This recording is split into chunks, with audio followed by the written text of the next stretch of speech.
अस्सलाम वालेकुम कैंडिडेट्स, मां आहियां सनम नवाज़ ऐं तव्हां ॾिसी रहिया आहियो ई साइंस स्कूल चैनल। अॼु जे लेक्चर में पाण डिस्कस कंदासीं सैम्पल पेपर जेके Sukkur IBA testing service issue करे छॾिया आहिनि PST ऐं JEST जी पोस्ट लाइ, जंहिंजो कैंडिडेट्स खे शिद्दत सां इंतज़ारु हो। स्टार्ट कंदासीं पाण PST जे सैम्पल पेपर्स खां। उन खां पहिरीं जेकॾहिं तव्हां मुंहिंजी वीडियो फर्स्ट टाइम ॾिसी रहिया आहियो त लाइक करियो, सब्सक्राइब करियो ऐं शेयर करियो ऐं बेल आइकन ज़रूरु दॿाइजो त जीअं इन जॉब सां रिलेटेड जेके वीडियोज़ आहिनि उहे सभ खां पहिरीं तव्हां ताईं पहुची सघनि। अचो त पाण PST जे सैम्पल पेपर्स ते डिस्कस करियूं था, उनजो व्यू वठूं था त केतिरा उन जा हिसा आहिनि, उन में केतिरे अक़साम जा क्वेश्चन ॾिनल आहिनि ऐं घटि में घटि तव्हांखे हर सेक्शन मां केतिरा सवाल हल करणा आहिनि, सही करणा आहिनि त जीअं तव्हां 45% पासिंग मार्क्स हर सेक्शन मां खणी सघो। अचो त हिकु व्यू वठूं था PST जे सैम्पल पेपर जो। हाणे तव्हां सैम्पल पेपर्स PST जो स्क्रीन ते ॾिसी रहिया आहियो, जेको Sukkur IBA testing service issue कयो आहे।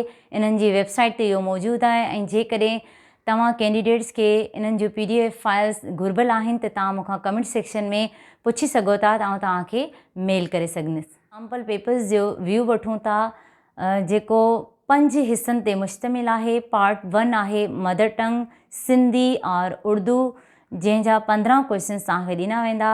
पार्ट 2 में आहे social study, current affair, general knowledge, इस्लामियात, एथिक्स।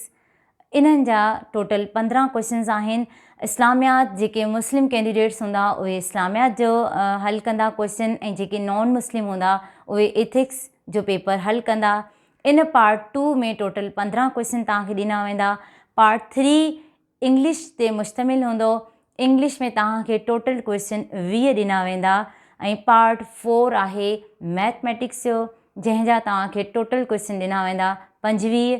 पार्ट 5 आहे जनरल साइंस, जंहिंजा तव्हांखे 25 क्वेश्चन ॾिना वेंदा। इन्हनि खे समअप कंदासीं त टोटल थींदा 100 सवाल, जंहिंजो हर सब्जेक्ट में, हर पार्ट में घटि कैंडिडेट्स खे 45% मार्क्स खणियो आहिनि ऐं टोटल 55% खणियो आहिनि त कैंडिडेट्स एलिजिबल हूंदो या टेस्ट पास करे सघंदो। पार्ट 1 आहे मदर टंग, जंहिंजा 15 क्वेश्चन ॾिना वेंदा। ऐं अव्हां जी आसानी लाइ तव्हांखे ॿुधाईंदी हलां त 15 क्वेश्चन मां कैंडिडेट्स घटि में घटि 7 सवाल हल कंदा। 7 सवाल तव्हांजा सही हूंदा त इहो वञी थींदो तव्हांजो 45%। पार्ट 2 आहे जेको मुख़्तलिफ़ सब सब्जेक्ट्स ते मुश्तमिल आहे, जंहिंमें तव्हांखे 15 सवाल ॾिना वेंदा ऐं घटि में घटि कैंडिडेट्स खे इन्हनि 15 सवालनि मां, जंहिंमें इस्लामियात आहे, कंप्यूटर आहे, करंट अफेयर आहे, मुख़्तलिफ़ सब्जेक्ट ॾिनल आहिनि, उन मां 7 सवाल तव्हांखे सही करणा आहिनि त जीअं तव्हां इन सेक्शन मां 45% खणी सघो। पार्ट 3 आहे जेको इंग्लिश जो आहे। उन में टोटल सवाल हूंदा 20, जंहिं मां कैंडिडेट्स खे घटि में घटि 9 सवाल हल करणा आहिनि त जीअं उन में तव्हां 45% खणी सघो। पार्ट 4 आहे मैथमेटिक्स जो। मैथमेटिक्स में तव्हांखे टोटल क्वेश्चन ॾिनल हूंदा 25, जंहिं मां घटि में घटि तव्हांखे 12 सवाल सही करणा आहिनि त जीअं उहो मैथमेटिक्स जे पार्ट जो 45% थी सघे।